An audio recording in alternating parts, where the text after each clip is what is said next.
नमस्कार मित्रांनो, माझं नाव दीपक बाळू आव्हाड. सध्या राहायला मुंबई, गाव एकदरे.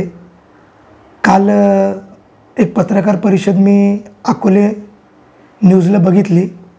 त्यामध्ये अशी स्टेटमेंट होती की माननीय बाजीराव दराडे साहेबांनी एकदरे गावातील काही जमीन बळकावलेली आहे. पण ज्यांनी स्टेटमेंट दिलेली आहे त्यांनी मला वाटत नाही की पूर्णपणे चौकशी करून ती स्टेटमेंट दिलेली.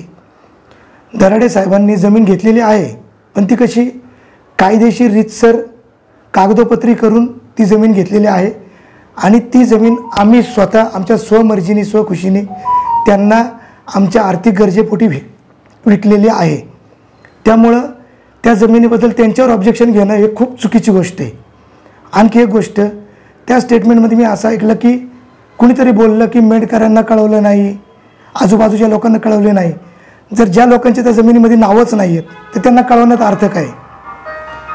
आणि आणखी एक गोष्ट अशी की तिथं असं म्हणतात की दराडे साहेबांनी सर्वांची फसवणूक केलेली आहे, बळकावली जमीन. असं तिथं काहीच झालेलं नाही आहे. आम्ही 3 व्यक्तींनी आमच्या कुटुंबाने आमच्या आर्थिक गरजेपोटी त्यांना जमीन विकलेली आहे.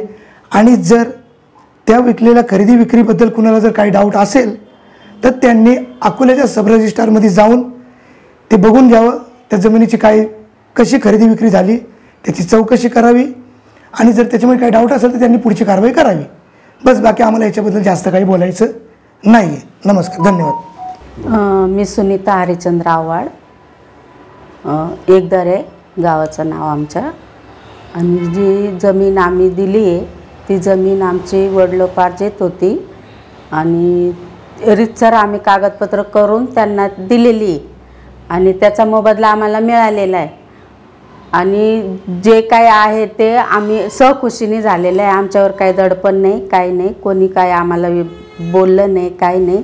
रीतसर आम्ही कागदपत्रित आमच्या नावाची जमीन आम्ही त्यांच्या नावावर केलेली, त्यात काही विशेष नाही. नमस्कार, मी आव्हाड दत्तात्रय बाबू, राहणार नाशिक, माझं गाव एकदरे, तालुका अकोला. मी दराडे साहेबांना माझी जी जमीन होती ती मी त्यांना विकलेली आहे. त्यांच्याकडून जो पैसा मला पाहिजे होता, मोबदला जो पाहिजे होता जमिनीचा, तो मी त्यांच्याकडनं घेतलेला आहे. आणि मी कोणाच्या दबावाखाली किंवा कोणाच्या अंडरमध्ये ही जमीन विकलेली नाही आहे.